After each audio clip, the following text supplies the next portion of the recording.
Bueno, buenas tardes. En este caso, en el resumen semanal del 19 de abril, desde San Nicolás, lo estamos haciendo en esta oportunidad, aprovechando un poco el descanso previo al partido. Bueno, vamos a iniciar, como podemos ver en la pantalla, con el mercado internacional en primer punto, porque, bueno, fue aquel que se llevó todas las miradas estas últimas semanas. Principalmente hay que decir que, bueno, fue una semana con muchísimo optimismo, tanto en el S&P como en el QQQ, cerraron por encima de sus máximos históricos. En el caso del S&P 500, superando los 7.000 puntos y rompiendo con fuerza hacia los 7.100. Ahora vamos a ver también un poco de la cuestión de volumen, cómo fue aumentando o en qué medida, porque eso es un aspecto muy importante a considerar, el volumen por el cual se generan los movimientos, que eso nos va a indicar si aquellas manos grandes o las que denominamos como aquellas personas o empresas que disponen de el capital suficiente para mover el mercado están participando o no dentro del mismo. Por otro lado, también tenemos el Dow Jones que cerró de manera positiva, pero bueno, sin llegar todavía a sus máximos previos. Venimos de 13 ruedas continuas, esto hace referencia a prácticamente 2 semanas seguidas de subas.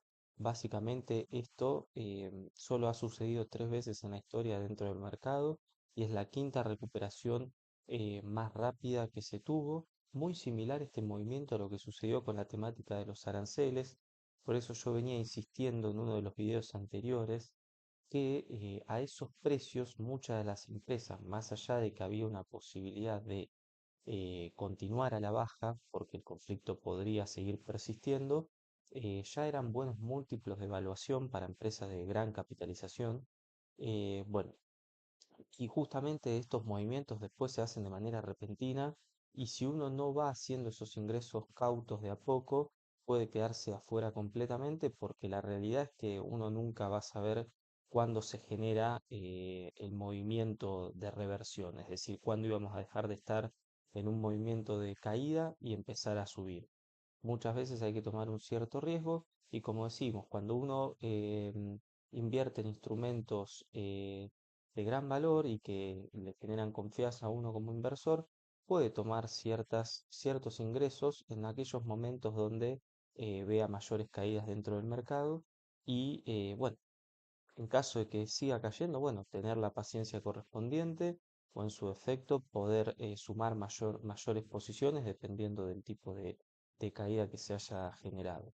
Bueno, claramente las principales noticias fueron al respecto sobre la apertura del estrecho de Hormuz en su totalidad prácticamente, y esto no solo fue dicho por Trump, sino también por la Casa Blanca, con lo cual ya le genera un poquito más de validez, porque bueno, como sabemos, muchas veces se ha salido a decir ciertas cosas por parte del presidente norteamericano que después eran desmentidas por el gobierno iraní, quien también dio el visto positivo respecto a la apertura del estrecho.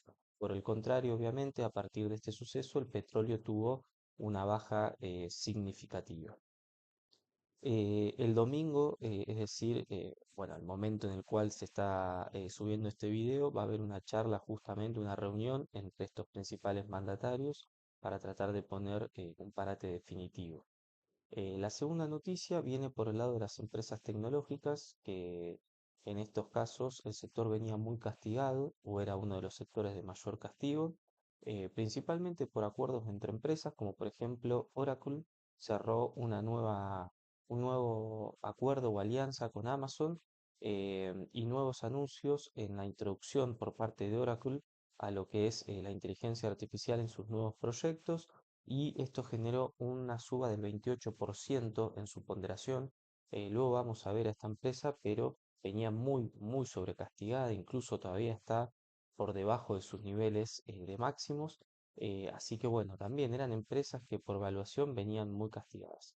Yendo un cachito al gráfico para hacer la parte más entretenida, como podemos ver, estas fueron las noticias respecto a los aranceles y acá vamos a poder tomar un rango de precios aproximados que fue de un 21% y esta caída, si bien fue mucho más lenta, con mayor cuidado, por eso había un cierto temor a que sea más profunda, había llegado a caer únicamente un 9%, un 10% con la mecha que nos puede haber dejado.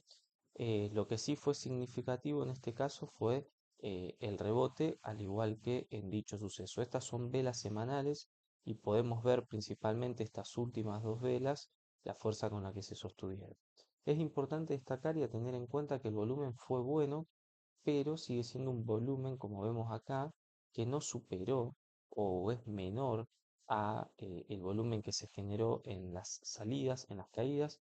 Entonces es una cuestión a seguir monitoreando, pero sí que hay que tener en consideración que el volumen, podemos ver con velas de semanas previas, que el volumen es considerable, a pesar de que no es igual al volumen de las semanas de caída. Ya en una visión diaria, bueno, va a quedar un poquito suelto, lo borramos. Con una visión diaria, acá podemos ver las 13 ruedas de alza continua que tuvo el S&P 500 hasta romper el punto este, la zona que está marcada en blanco de 7000 justamente. Bueno, lo rompió con fuerza, incluso con un poquito más de volumen que los días previos. Así que bueno, es a seguir monitoreando, teniendo en consideración que a partir de esta gran suba, y como mira, podemos ver, bueno, hay este indicador particularmente que es el RSI, ya se encuentra en una zona de estar sobresaturado, sobrecomprado y que esto nos indica que puede haber un pequeño respiro dentro del mercado. Lo mismo acá podemos observar en este caso con eh, este es el Nasdaq, el QQQ, y podemos observar también por un lado, con una visión semanal, para hacerlo más sencillo, lo que fue la caída de los aranceles en enero y del 2025 y bueno, posteriormente ahora suba y quiebre de la línea de máximos anteriores. Como mencionamos, el Dow Jones todavía de manera clara no llega a superar ese máximo previo, pero también viene impulsado con muchísima fuerza. Para entrar en especificaciones de las empresas que veníamos mencionando, por un lado vamos a hablar primero de la parte software y de Oracle y podemos ver esta gran vela, pero veamos la caída que veníamos teniendo previamente desde los máximos que tocó. Estas son velas semanales, miren, una caída del 60%. Una empresa que estaba valorizada en $343 y que llegó a tocar el punto de ciento más o menos, 130 y pico dólares. Era una buena oportunidad, pero bueno, acá había que tener en consideración que había un gran riesgo. ¿Por qué viene el riesgo? Porque es una empresa que se encuentra altamente endeudada por financiar estos proyectos de inteligencia artificial, pero hay que hacer una aclaración. Si los resultados de esos proyectos son positivos, la suba que tiene por delante esta empresa es gigantesca. Entonces, bueno, podemos ver que en vistas a estar sobre un soporte, mira, esto fue una resistencia en el pasado, una resistencia, resistencia, una vez que se logró romper, hizo soporte ya por abril del 2025, hace un año, y hoy estaba, hoy no, bueno, en estas fechas estuvo muy cerca de ese precio, por ende podíamos hacer de cuenta que podía venirse algún tipo de rebote. Ahora hay que ver cómo continúa el resto de los días y como podemos ver en estos casos, vino con un fuerte volumen para el alza, que es una señal positiva. Respecto a los indicadores, manos grandes están comprando, el RSI puede estar un poco saturado, lo que sí, respecto al MACD, todavía tenemos, el MACD todavía, la línea azul, vemos que quebró a la naranja y todavía tiene un lugarcito más para seguir subiendo hasta los máximos previos. Así que vamos a ver cómo se comporta la misma. Después vamos a ir y vamos a hablar por un momento de lo que fue Netflix. En el caso de Netflix, tuvimos los ingresos, se presentaron los balances, los ingresos y las ganancias de la acción estuvieron por encima de lo esperado respecto a el consenso que se tenía previamente, pero el foco estuvo puesto en el guidance. El guidance, para poder ser más claro, es básicamente las proyecciones a futuro que tiene la empresa. Y lo que ocurrió particularmente con Netflix fueron dos cuestiones que los grandes inversores tienen en consideración. Por un lado, no se habló de la recompra de acciones, que las grandes empresas lo que hacen para sacar del mercado acciones que les son propias, suelen reinvertir en cada uno de los balances que se presentan y volver a recomprarlas. Esto indicaría que están a un buen precio y que tienen un potencial de suba. Y por otro lado, también vamos a decir que en este caso uno de los principales ingenieros dentro de lo que es la estructura de Netflix, bueno, va a dejar de formar parte del mismo a partir de este año, lo cual esto para los inversores genera un cierto temor, porque bueno, no son las mismas cabezas que van a estar dentro del proyecto en este caso, y así como pasó en su momento con Berkshire, con BRKB, cuando se fue Warren Buffett, suele ocurrir que en estos casos, bueno, haya una caída por el riesgo que eso implica. Si bien Netflix, como la vamos a ver acá, venía ya un poco castigada, también muy similar a Oracle, miren la caída impresionante que venía teniendo, por eso digo, eran muy buenos valores de compra, miren, acá yo tenía marcado a un precio de enero del 2022, siendo que tenía mayor cantidad de suscriptores, es mayor el volumen de trabajo que se está generando, y si lo pasamos a una visión semanal, acá lo vamos a ver de manera más clara. La caída había sido bastante grande. Mira, si trazamos desde este último mínimo hacia el último máximo un Fibonacci más o menos para tener en consideración, ya había habido un retroceso, miren, justo del 0,5, más o menos, acá en la zona este. 0,5 de Fibonacci. Por eso digo que en muchos casos, al ser muy complicado poder encontrar el tiempo perfecto para ingresar, a veces sumar ciertas posiciones cuando la empresa y su valoración lo son considerables, hay que empezar a hacerlo.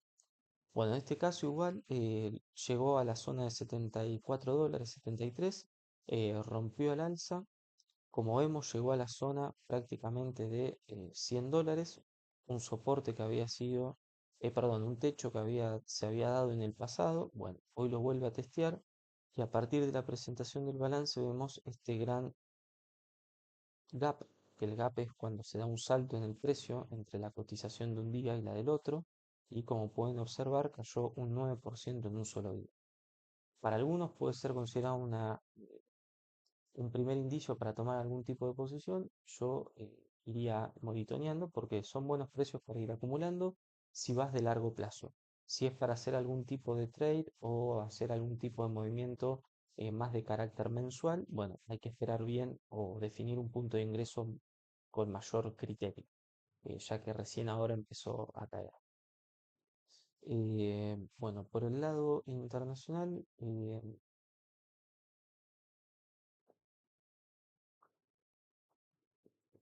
es muy importante mencionar que la semana que viene y la próxima semana principalmente, o sea, no la semana entrante, sino la semana del 20 y pico, va a estar presentando balances las siete magníficas, que son las siete empresas de mayor ponderación, así que bueno, va a ser una semana muy movida dependiendo de cómo den los datos.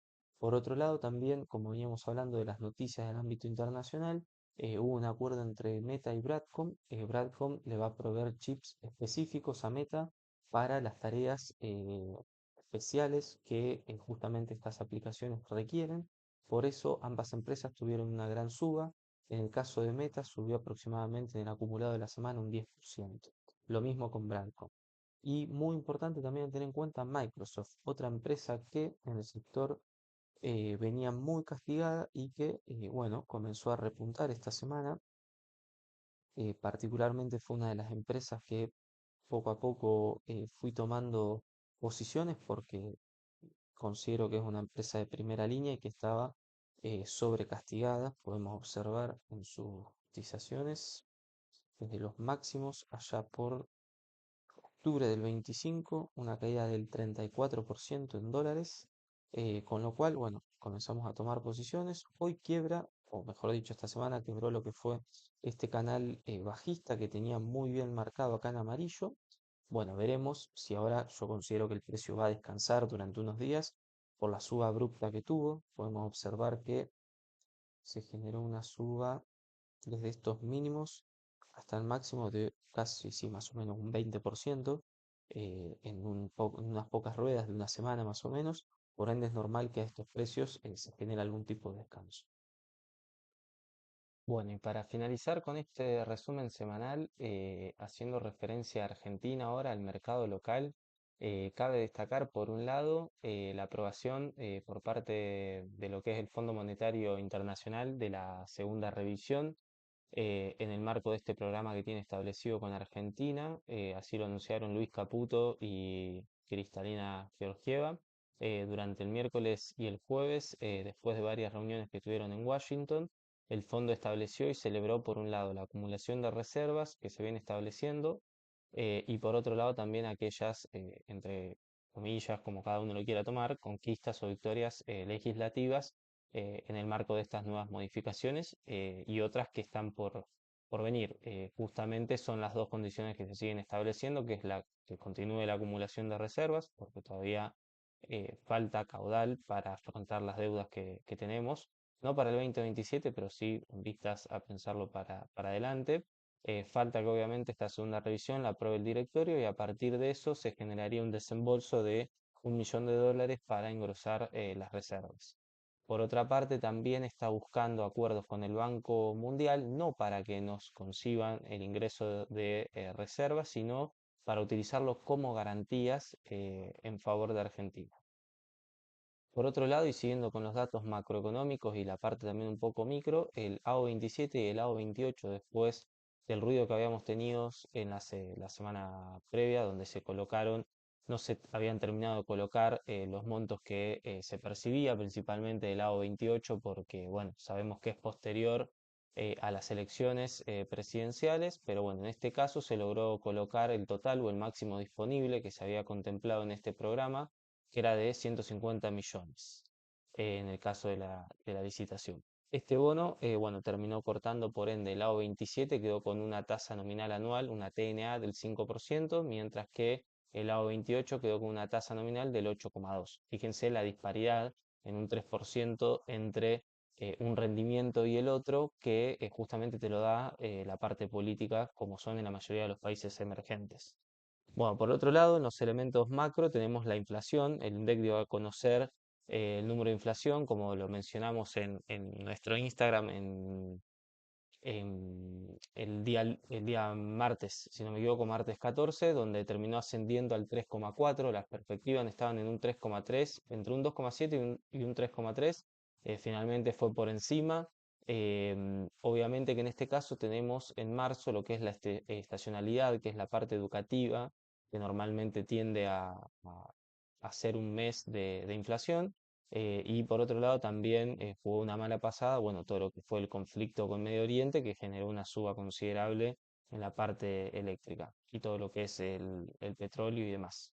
En este caso, bueno, lo que a mí más había traccionado fue el 12% la parte educativa, pero también lo que es transporte se había movido un 4,1. Acá se empezó a sentir principalmente el impacto por sobre todas las cuestiones en lo que es la parte de combustibles, por eso el aumento en los transportes.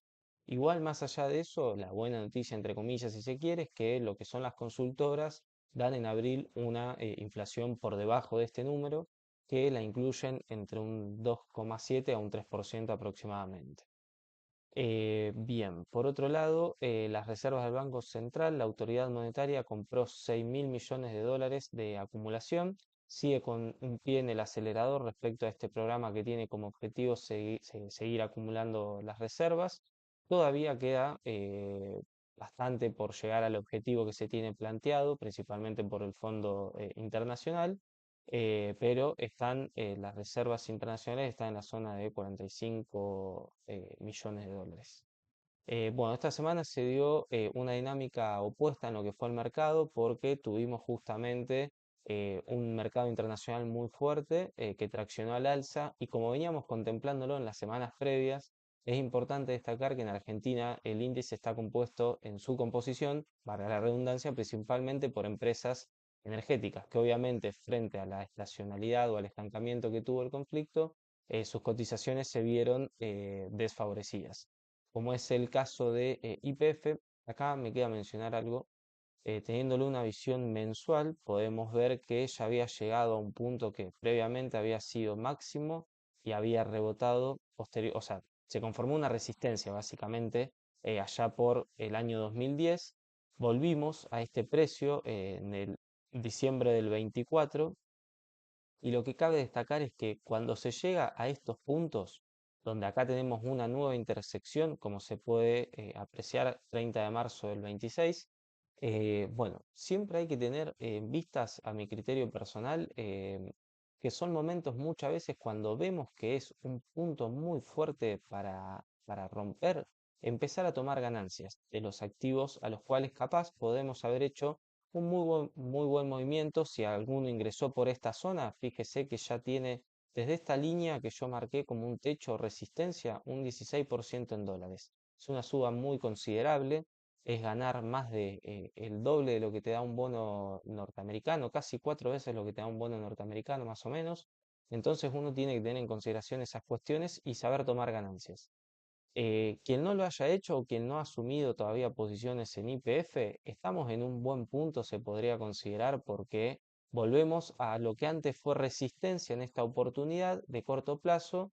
Rebotó justo en ese punto, fíjense que la mecha está por debajo y luego en el mismo día recuperó, lo que no quiere decir que en el corto plazo vuelva a buscar este punto, pero sí que es una empresa que a mi criterio va a largo plazo, va a seguir creciendo en su valorización, principalmente por el ímpetu que tiene Argentina en la cuestión energética. Entonces, para sumar posiciones e ir acumulando de a poco, puede ser un buen punto de ingreso, teniendo en consideración que puede continuar bajando, pero como vemos, no lo veo quebrando estos soportes más importantes que tuvo previamente.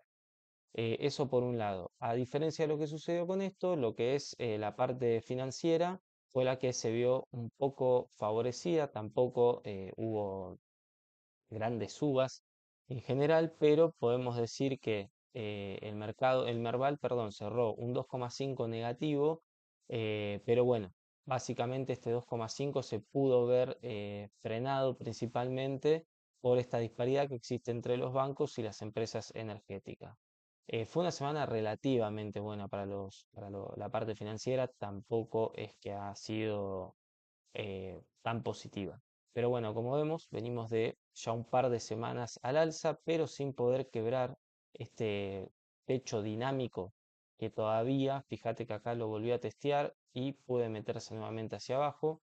Eh, Particularmente acá habría que ver cómo vienen los balances próximamente para saber de qué manera se encuentra la salud financiera de estas empresas. Y por parte de Brasil, uno de los bancos que vengo siguiendo hace mucho, que es Nu Holdings, fue castigado a partir de un balance y cayó en semanas previas aproximadamente un 8%, si no me equivoco, es con esta misma vela de acá.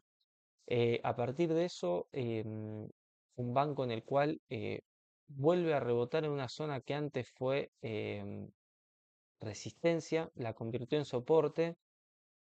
A mi criterio son buenos precios los que se está pagando en este momento o cotizando. Fíjense que acá está sobre una resistencia también que le va a costar romper, pero la verdad es que ya ha tenido un descenso muy grande desde su pico a los $20. Y bueno, puede ser una empresa a tener en consideración y seguir de cerca para sumar posiciones próximamente. Bueno, creo que con eso ya estaríamos cerrando toda la semana.